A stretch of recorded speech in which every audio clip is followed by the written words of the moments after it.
I was actually so close to completing my TBR last month, and the one reason I didn't is because of like one of my most anticipated books. Tell me how that works. Tell me why I push off books I think I'm going to love. Anyways, I need to apologize for the sniffles right off the bat. I'm getting sick, which does mean that I have a lot of reading time in because I do read while I'm sick. So hopefully that means that this will be the month that I actually complete my TBR. I will be playing Snakes and TBR Stacks, which is my Snakes and Ladders inspired TBR game. It's pretty simple. I roll 5 times if I completed my TBR last month, 6 times if I didn't. Lady Midnight, you're cursing me.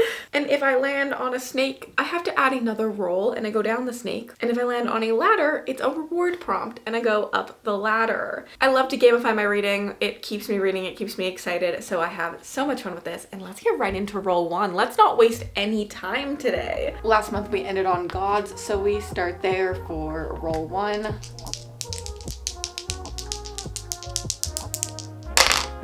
4. 1, 2, 3, 4. Okay, simply put, I gotta pick a book with a black or white cover. I am so excited that I could get this book on this TBR. I have been seeing a Court of Spicy Books scream about this book for the last couple months, and I knew I wanted to read it. And then thankfully, when I put my book club poll up for Patreon and was like, hey, what do you guys want to buddy read this month? They all pretty much almost unanimously, like this had so many votes, decided they wanted to read this as well. So I'm very, very excited that the first book on my August TBR is going to be Stillborn. I don't know a lot about this. I know it's a fantasy. I know it's got like a romance subplot to it. I just know that people are loving it and I want to love it too. I think the cover is gorgeous. I know a bunch of boxes are doing special editions of it. Sadly, I don't actually have any. I think reading the synopsis really quickly, there's a heist involved and I do love a heist story. I love heist movies. Mistborn was so fun because it was a heist. I would love more romantasies in general to have heists in them. I mean, Six of Crows is incredible. It says, enter a world ruled by tyrants and thieves where magic is outlawed, revolution brews, desire is dangerous, and an impossible cure may provide it deadlier than the curse. Doesn't that sound good? Like literally I'm gonna go into this with like nothing known. I don't want to know too much, but I am so excited for this and really excited that I get to buddy read it with my patrons as well. I feel like a lot of us are excited for this one. Roll 2. 1, 2, 3, 4, 5, 6. A book that's new to my TBR. This could mean a new release, a new haul, whatever it is. I am going with a bit of both because we have The Lion in the Deathless Dark by Carissa Broadbent, which comes out this month. I can't believe I have my hands on this early. I am literally so shocked that I was sent this. I've gotten an e-arc for every Carissa release and I feel so blessed by that, but to have a physical final book sent to me by the publisher, I feel blessed. I am so excited for this final duology in the Crowns of Nyaxia series. The Serpent and the Wings of Night is what made me fall in love with romantasy. It was the first romantasy I picked up and went, oh, this is for me. And I have been in love with Carissa's writing ever since. I don't love everything she writes, but I love her writing. And I will buy and read every book she comes out with. And I think I'm going to be obsessed with this. From what I know about Septimus, I think I'm going to be obsessed with him. And I just think it's like extra funny that everyone thought Septimus was like this old, ugly man in book 1. And then she had to be like, oh no guys, he's hot. He's like our hot daddy for our 3rd trilogy. So like get behind. And she had to get like really good fan art made because everyone just pictured him as like this old man that we weren't supposed to like. These ones always have some sort of like trial aspect to them and that's something I really, really like. I also think it's going to be interesting because I'm like, do we get Septimus's POV in this from the start?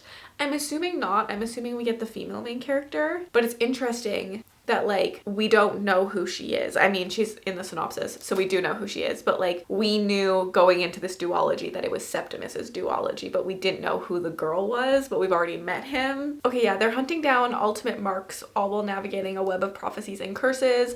This story is so much more than just like trials and things like that. The gods are meddling. There's so much going on in the world building, the lore. Yes, it's the first book of a duology, so it can be read on its own. I feel like everything in the Crowns of Nyaxia has felt that way. However, they do build upon each other. There's characters, there's different things that you'll get if you read them all. I have read them all and I'm so excited. I hope this is my best book of the year. I truly do. Roll 3. 7. 1, 2, 3, 4, 5, 6, 7. Down the snake we go. I can never just go snakeless, right? Doesn't the world know that I don't complete my TBRs anyways? You don't need to make it harder with the snake. A book that I have the ebook to read. For this one, I decided to take it to my Patreons because my 2 top tiers get to vote every single month for one book to be on my TBR. I give them some options and they just tell me which one they want me to read. This month I gave them, I feel like, a hit list. Like, I feel like all of these could be absolute bangers. I gave them The Book of Sin, Webs of Vow and Vengeance, Between Tides and Thunder, and Hollow Huntress. Webs of Vow and Vengeance won by a lot, and I'm honestly not surprised because I've been seeing this compared to Fourth Wing. I've been seeing, like, if you loved Fourth Wing, read this. It's just as fun. It's got all that, like, banter and silliness that we loved from that first Fourth Wing book, and I feel like I'm seeing it blow up a lot just on, like, social media, so I'm not surprised it won. I'm excited to read it. I hope I love it, and that's really all I know about it. I have been going into books so blind lately, and I think it's working for me. Roll 4, 9, 1, 2, 3, 4, 5, 6, 7, 8, 9. A mood read. Up the ladder we go. At least to balance a snake, we got a mood read. This means I don't have to pick anything, which is really, really nice. This is my favorite reward prompt. It means that any book that I read this month and just decide to pick up will count towards my TBR. Fresh slate, it's just mood reading and I can pick whatever I want. Chances are, I think I will pick something from the poll above, just because those are the things I was really excited about. The other one I could pick is Heir of Prophecy, except for that I think we could read this in my, like, buddy read for my Patreon next month because it comes out at the end of August, and I know a bunch of us are excited about this one, so I think it could be September's buddy read, so I might not get to it, but those are like a couple of my options, you know. And for roll 5, 10, 1, 2, 3, 4, 5, 6, 7, 8, 9, 10, and another snake. What's the reverse of a compliment sandwich? I feel like that's what I got. A snake, a mood read, and then a snake? Like, how dare you do this to me? And you know what? I might curse myself with this again. I'm gonna put on one of my most anticipated books that I've been putting on my TBR for 3 months and I still haven't read, Lady Midnight by Cassandra Clare. Here's the thing. Technically, half the reason this hasn't been read is I keep waiting for my library hold to come in for Clockwork Princess so I can finish that series. My library hold did come in and I let it lapse. And it's because I don't care to finish that book. So I am just going to look up a spoiler for the end. I think I'm going to continue. I didn't really have a lot of fun with the Infernal Devices series, but I'm so excited to read this. I think this is a 5-star prediction for me. So I think I just need to skip over the last book in the Infernal Devices. I was like 50% in. I'm not attached to anything. I'm just gonna look up how it ends and I'm gonna move on, and then hopefully this means that this will not be dragging down my TBR every single month and preventing me from, you know, only doing 5 rolls instead of 6. Not that that would have helped this month because I keep landing on snakes. But I am so excited to be back in this world. The Cassandra Clare journey I've been going on this year has been so much fun. I feel like I talk about this book nonstop, about Cassandra Clare nonstop. I'm just so blown away by how much I love this series, how detailed her world is, how like literally complex the Shadowhunters are, and how truly magnificent this has been for me to binge, and I want to continue. Roll 6.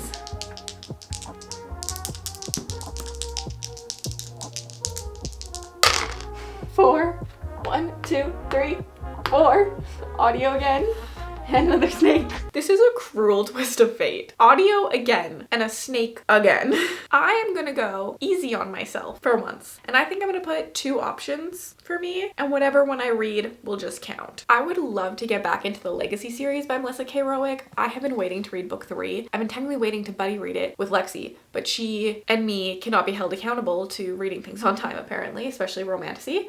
So I think I just need to start it and just ask for forgiveness, you know? I've really enjoyed the audiobooks for this. I mean, they're chunky boys, but I read them so quickly. This is a dark romantasy that I'm absolutely obsessed with. It's got a poly romance. It's incredible. We're talking so many deep themes in this story. If you like fantasy with romance, this series is definitely for you. Melissa K. Rowick is an incredible writer. But there's another one that I could do because I do want to do a Spark of the Everflame reread before the last book comes out. So I'm thinking about maybe putting this one on. Well, I'm putting them both on and just letting myself pick in the moment. But this one could also be good because I love the audiobooks for the second 2. I actually read the first book physically and then switched the audiobooks for the later one. And I'm curious if that would make me like this first book more, or if in general I'll just like this first book more on reread, because originally I gave this book a 3-star, but it was almost a 2-star. I just loved Luther so much that I was like, he carried a star.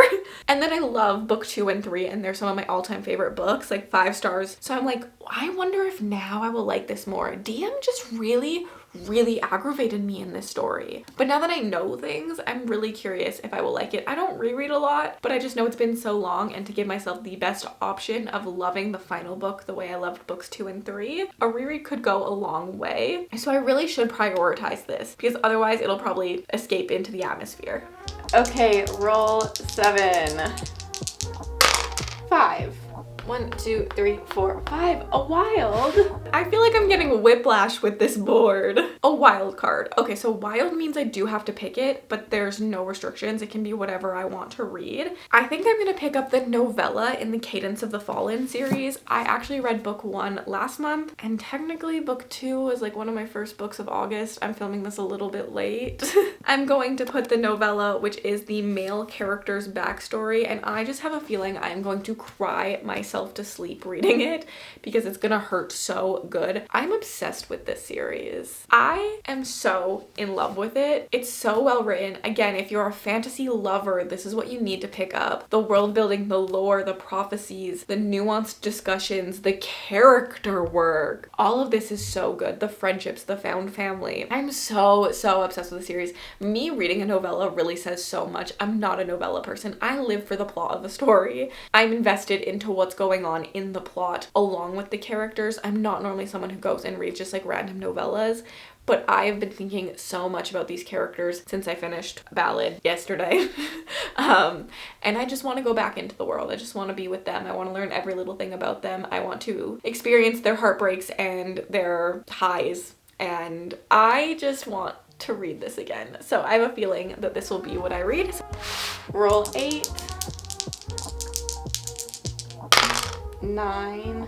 1, 2, 3, 4, 5, 6, 7, 8, 9. A book that has 2 POVs, which is actually pretty easy for romantasy, and I'm gonna go with Above by Bria Lamb. This is a dystopian fantasy that I heard about from Kylie on TikTok, and she just made it sound so good that I knew I wanted to pick it up. We're following our main character who has like magic, but she's not supposed to have magic because she's like a lowborn, and this means that she's gonna live forever, and she's trying to figure out how to make her family live forever, because the highborns, when they get magic, the rest of their family gets magic, and then they live forever, and she is looking for like a cure for her family essentially to make them live forever with her. And so she goes to a school academy trying to pass to find out the secrets and get a cure. But the elitists don't think she belongs because she's a lowborn, even if she was chosen by the stars and given them magic. They're like, the stars made a mistake. You do not belong here. We got to get rid of them. I think it's a little bit of a bully romance, so we will see. I just think this cover is absolutely gorgeous, and so excited to see what happens in this. I think the second book's cover is also gorgeous.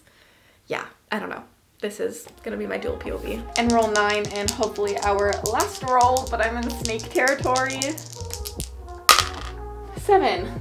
1, 2, 3, 4, 5, 6, 7. So I'm gonna give the cats some options and see what they pick for me. They love treats, so they're gonna be really excited for this.